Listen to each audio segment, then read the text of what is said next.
The nationwide investigation continues into problems in Veterans Affairs, and just today, Acting VA Secretary Sloan Gibson said that the agency is reaching out to 160,000 vets to get them off those waiting lists.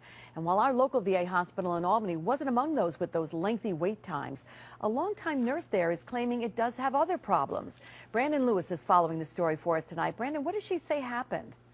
Well, Liz, nurse Valerie Riviello says she witnessed the patient being improperly restrained for hours. She says when she complained to her supervisor that she says she was reprimanded and told not to cause trouble.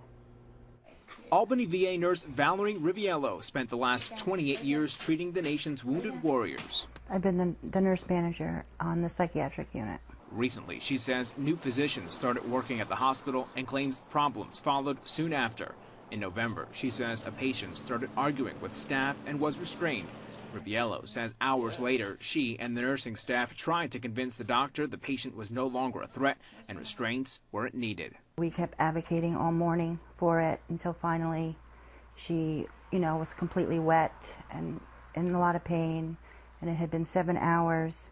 So basically, I called my boss and I told him, we need to get her out. Riviello said the boss backed the decision to remove the restraint and bathed the patient, but disciplined her when the doctor complained. Within a day or two of that, I was relieved of my duties. They basically didn't want nurses to go against doctors' orders. Riviello says she was given a desk job and her pay was cut. She eventually got back her title and lost wages with the help of a lawyer, but she says her supervisors continued coming after her. I can't end my career slithering away and not saying anything. Riviello filed 2 complaints with the Office of Special Counsel, one for patient abuse, another for a whistleblower complaint. The filings put disciplinary action on hold, but Riviello says she's sharing her story in hopes of getting others to speak out. If nurses can't speak out and you're in the hospital and they fear they're going to lose their job, that's really scary. That's a scary situation. The VA tonight declined to answer specific questions, citing the ongoing investigation, but released this statement. It says in part, quote, "We take any allegations involving patient care very seriously. We have an open environment for employees, one where we encourage them to come forward and utilize the venues available to raise issues and concerns. Upon involving their right to go to the Office of Special Counsel, we feel it is important the process be fully pursued and the claim reviewed," unquote.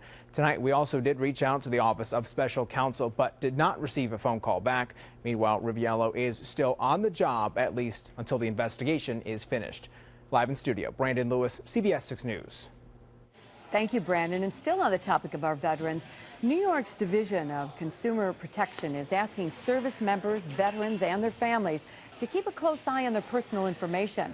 They say they're especially vulnerable to ID theft because Social Security numbers and other sensitive information are included on dog tags and military ID cards. Nearly 900 complaints of military identity theft were filed in New York just last year.